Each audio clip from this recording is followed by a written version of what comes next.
அனைவருக்கும் வணக்கம் friends. KL winning tips 3 PM Bhagyathara draw number 24 திங்கக்கிழமை 13/10/25. ஸோ டெய்லி சார்ட்டு மந்த் சார்ட்னு ஒரு ஆப்ஷன்ஸ்லேருந்து நான் எடுக்கிறேன். ஸோ எனக்கு தெரிஞ்ச ட்ராக்லேருந்து தான் எப்பயுமே எடுத்து சொல்ல போகிறேன். உங்களுக்கு எதாவது ட்ராக் இருந்தால் அந்த ட்ராக்லேருந்து கண்டுபிடிச்சதை நீங்கள் எடுத்து யூஸ் பண்ணுங்கள். அதுக்கு முன்னாடி பழசு ரிவ்யூ. பி போர்டில் இப்படிலாம் வரும். 4 7 3 2 3 வச்சிட்டானா கடைசியாக. சி போர்டில் கடைசியாக நம்ம பார்க்கும்போது 5 வச்சிட்டான்.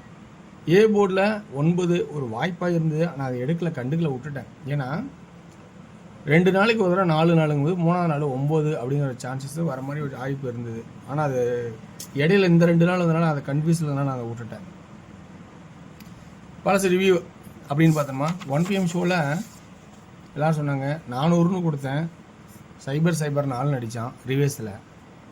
அதே 6 PMல் 400 இங்கே இருக்கும் பாருங்க, 510ன்னு கொடுத்தேன். அப்படியே திருப்பி அதுலேயே என்ன பண்ணிட்டான், சைபர் 5ன்னு கொடுத்துட்டான். இதுக்கு நம்ம என்ன பண்ண முடியும், இருக்கிற வரைக்கும் நம்ம தொலைவி தான் எடுத்து தர முடியும்.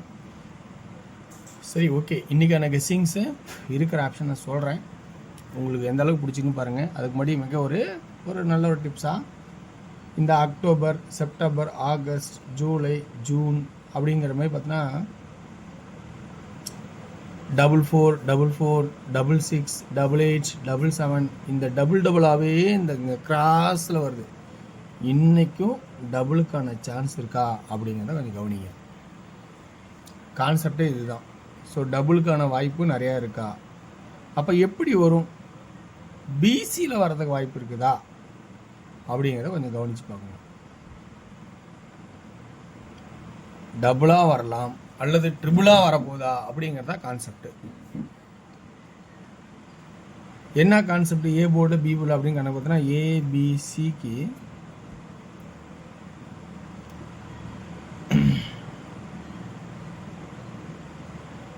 7 5 750 அப்படின்னு ஒரு கணக்கு இருக்கு. 755 752 இதெல்லாம் அடிச்சிருக்காங்க. 757 இதெல்லாம் ஒரு நம்பர். இதில் என்னன்னா ஒரு கிராஸ், இந்த ஆட்டத்தை பார்க்க போகிறோம். இந்த கிராஸ்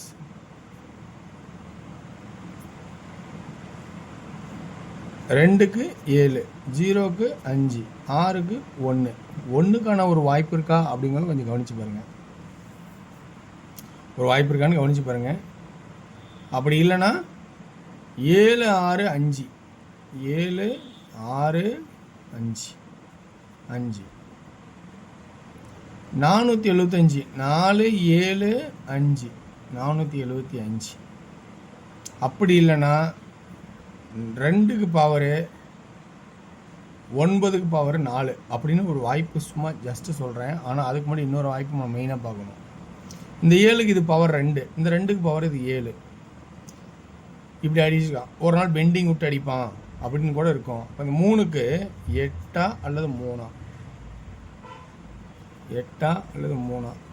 ஏன்னா இந்த 2க்கு 2 ஒரு நாள் கழிச்சு 6க்கு 6 ஒரு நாள் கழிச்சு அடிக்கணும். 6க்கு 3 தான், 3க்கு 6 தான் அடித்தான். அப்போ இந்த 3க்கு இங்கே சப்போஸ் 6 அடிப்பானா அப்படிங்கிறத கொஞ்சம் கவனிச்சு பாருங்க. அது இல்லைன்னா அப்படின்னா 2 நாள், இந்த 2 நாள் பெண்டிங் விட்டு 4க்கு 9 2க்கு 2 ஒரு நாள் கழிச்சு 1க்கு 1 ஒரு நாள் கழிச்சு 3க்கு 6 3க்கு இங்கே அடிக்கணும்னு நினச்சோம். ஆனால் அந்த 3 திடீர்னு இந்த பக்கம் வெளியில் போயிடுச்சு. அப்போ இந்த 3 சிஓவில் வருமானு கவனிச்சு பாருங்கள். திடீர்னு வெளியில் போதா பாருங்கள். 2 நாள் இங்கே எப்படி பெண்டிங் விட்டு 3ஆவது நாள் அடித்தானோ 4க்கு பவர், இங்கே ஒரு நாள், அது அடுத்த நாள், இது தொடர்ச்சியாக அடிக்கிறான். இது ஒரு நாள் டு ஒரு நாள். இந்த இல்லை, இதில் இல்லை, இங்கே அடிச்சிருக்கான், இங்கே அடிக்கலை, இங்கே அடிப்பான்னு நினச்சோம். நம்ம அந்த 3த்துக்கு வெளியே போட்டான். அப்புறம் இதுலேயும் அடிக்கலை, 2 நாள் அடிக்கலை. இப்போ 4க்கு 9 இங்கே அடிச்சிருக்கான். இந்த கான்செப்ட் புரிஞ்சால் நல்லா புரியும். அப்போ இங்கே நம்ம ஒரு நாள் டு நாள் இங்கே தொடர்ச்சிய நாள் 7க்கு 2 2க்கு 7 இன்றைக்கி அடிக்கலை, 3க்கு 8 அல்லது 3 அப்படி அடிக்காமல் விட்டால் திடீர்னு இந்த ஆட்டத்தை ஆடுற மாதிரி 3த்துக்கு வெளியே போட்டாலும் போகிறதுக்கான வாய்ப்பு இருக்காங்கிறத யோசிச்சு பாருங்கள். இதான் கான்செப்டாக இருக்குது. வேறு ஏதாவது உங்களோட ஐடியாவில் இருக்கா அப்படிங்கிறத நீங்கள் கவனித்து பாருங்கள். எனக்கு தெரிஞ்ச ட்ராக்லேருந்து எல்லாம் எடுத்துட்டேன். ஸோ இதை விட சிறந்த கான்செப்ட் உங்களோட ஐடியாவில் இருக்கலாம். கண்டிப்பாக அதை பயன்படுத்துங்க. எப்பயுமே உங்கள் ஐடியா ஃபஸ்ட்டு, எனது அடுத்த ஆப்ஷனாக வச்சிங்க ரெண்டாவதாக. ஓகேங்களா? அப்போ இன்றைக்கி சென்டர் போர்டில் 5 தான் அப்படின்னு ஒரே கான்செப்ட் ஆகும். சி போர்டில் 1 அல்லது 3 ஏவில் 5, 8, 3 அப்படின்னு ஒரு கான்செப்டாக காட்டுறேன். அப்போ எப்படி பார்த்தாலும் டபுள்ஸுங்கிற ஒரு சான்சஸ் இருக்கா அப்படின்னு சொல்லி இருந்தேன். அப்போ ஆளில் 55, 33 தான் வருமா? 55, 33 தான் வருமாங்கிறத கொஞ்சம் டபுள்ஸ்க்கான வாய்ப்பு இருக்கா பாருங்கள். 2D இதை விட்டால் மற்றபடி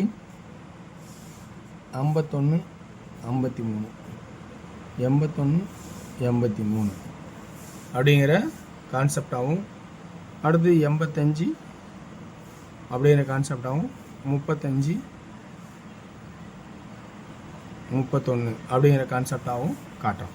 இது எல்லாமே டபுள்ஸில் 33, 55 இருக்காங்கிறது. 33, 55 அப்படிங்கிற ஆப்ஷனுக்காக பாருங்கங்கிறேன். 3Dக்கான கெஸ்ஸிங்ஸு 551, 553, 851, 853, 353, 351 அப்படிங்கிற கான்செப்டை காட்டுறேன். இதில் உங்களுக்கு ப்ளஸ் பாயிண்ட் இருக்கா அப்படின்னு கவனித்து பார்த்து இருந்தால் எடுத்துக்கேன். அடுத்து நம்ம பார்க்க போகிறது டியரோட கெஸ்ஸிங். டியரோட கெஸ்ஸிங் பொறுத்த வரைக்கும் இன்றைக்கி ஒவ்வொரு இதுலேயும் முடிஞ்சளவுக்கு 2 போர்டு இருக்காங்கன்னா இதில் மட்டும் ஏ போர்டில் 3 போர்டு எடுத்திருக்கேன். ஸோ ஒரு வாய்ப்பு இல்லை, அந்த இடத்துல 3 போர்டு வரதுக்கான வாய்ப்பு இருக்கிற மாதிரி தெரியுது. 1 PM ஷோவில் நான் சொல்கிறது இதுவும் அப்படி தான். எனக்கு பிடிச்ச மாதிரி எனக்கு தெரிஞ்ச மாதிரி இருக்கிறது தான் எடுத்திருக்கேன். தவிர உங்களுக்கும் இந்த சார்ட்டை வச்சு பார்த்தா தான் கொஞ்சம் புரியும். ஆனால் இதில் ப்ளஸ் பாயிண்ட் இருக்கான்னு கொஞ்சம் கவனித்து பார்த்துங்க. 2D ஏ போர்டில் 6, 8, பி போர்டில் 9 அல்லது 5, சி போர்டில் 9 அல்லது 4. 2D 69, 64, 65, 89, 84, 85, 99, 94, 59, 54.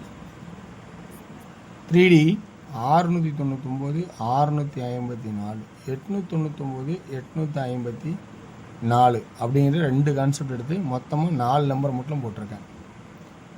6 PM ஷோவில் 2D 47, 45, 67, 65, 41, 46, 61, 66, 71, 76, 51, 56. 3D 471, 476, 451, 456. இதில் 656, 676 அப்படிங்கிற கான்செப்டும் இருக்குது. சி போர்டில் அது இல்லாமல் எக்ஸ்ட்ரா 1, 651, 671 அப்படிங்கிற கான்செப்டும் இருக்குது. அடுத்தபடியாக நம்ம 8 PM ஷோவில் 2D 44, 74, 7545, 54,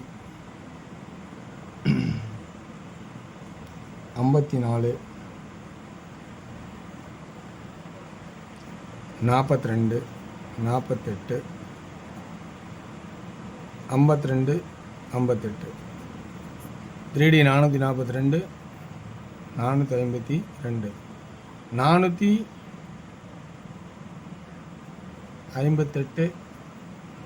458, 448. அதே இதில் 748, 742, 548, 542, 552, 558 அப்படின்னு கணக்கு எடுத்துருக்கேன். பிடிச்சதாக எடுத்துங்க. வெற்றி பெற வாழ்த்துக்கள், வெற்றி நிச்சயம். மற்றும் நாளை ஒரு சிறப்பான விஷயம் சந்திப்போம். நன்றி, வணக்கம். சிறந்த கமெண்ட்டுகளை பயன்படுத்துங்க, வெற்றி அடையுங்கள்.